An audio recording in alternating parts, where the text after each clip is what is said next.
श्वेतांबरी ने लिखा है, प्रणाम अनंत श्री, मेरा सन 4 दिनों में 10 साल का होगा। उसकी समझ उसकी उम्र से ज़्यादा है। ज़्यादा सोचने की वजह से वो कभी थोड़ा भयभीत और चिंतित भी रहता है। मैंने उसके भय और प्रश्नों को सिर्फ सुन ही सकती हूँ और समझ सकती हूँ, लेकिन कुछ कर नहीं सकती हूँ। मैं शांत होती हूँ, लेकिन उसे बेचैन देख के पीड़ा होती है।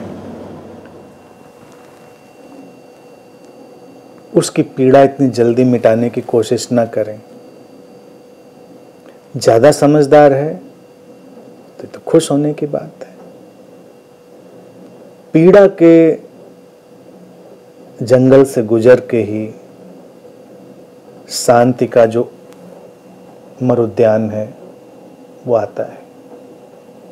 जो पीड़ा से गुजरा नहीं, चिंता से, भय से गुजरा नहीं, वो कभी उस शांति को, व्यवस्था को, संतुलन को कैसे जानेगा।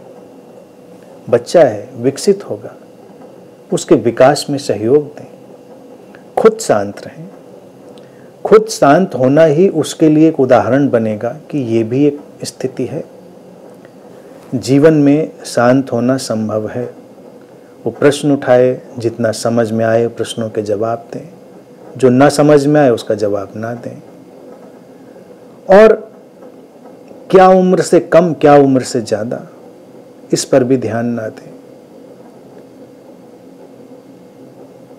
अगर हम बच्चों से अपने सचमुच में प्रेम करते हैं तो उनको कभी कभी पीड़ित और भयभीत भी होने देना चाहिए, चिंतित भी होने देना चाहिए। उनको अगर हम ऐसा बिल्कुल भी नहीं होने देंगे तो हम उनके लिए बहुत अहित करेंगे। उनको बिल्कुल प्लास्टिक फ्लावर में बदल देंगे। उनको जिंदा फूल में बदलने देना है तो उनको ये हवाओं के धक्के, बदलते हुए मौसमों के, जीवन के जो संकट हैं, उन सब का सामना करना सीखना चाहिए। जो बच्चा संवेदनशील होता है उसके जीवन में ये सब उतार चढ़ाव आते हैं, जाते हैं। मैं भी जब छोटा था, मैं याद करता हूँ, तो अब ये नहीं कह सकता कि उम्र से ज़्यादा समझदार थे कि कम थे, लेकिन कभी कभी लगता है 10 साल की, जैसे आपने बात लिखी, तो 10 साल की उम्र को जब मैं देखता हूँ तो मुझे लगता है 10 साल में तो बहुत कुछ चीज़ें समझ में आती थी।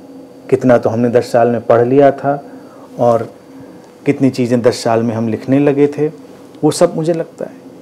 लेकिन क्या उस समय की अपनी चिंताएं, पीड़ाएं, भय नहीं थे? वो सब भी थे और कुछ बड़े अजीबोगरीब थे। बाद में उन पर हंसी भी आई कि बताइए, ये सब परेशानियां भी होती हैं, ये सब भी चिंताएं होती हैं। तो आता है, नेचुरल रहे। एक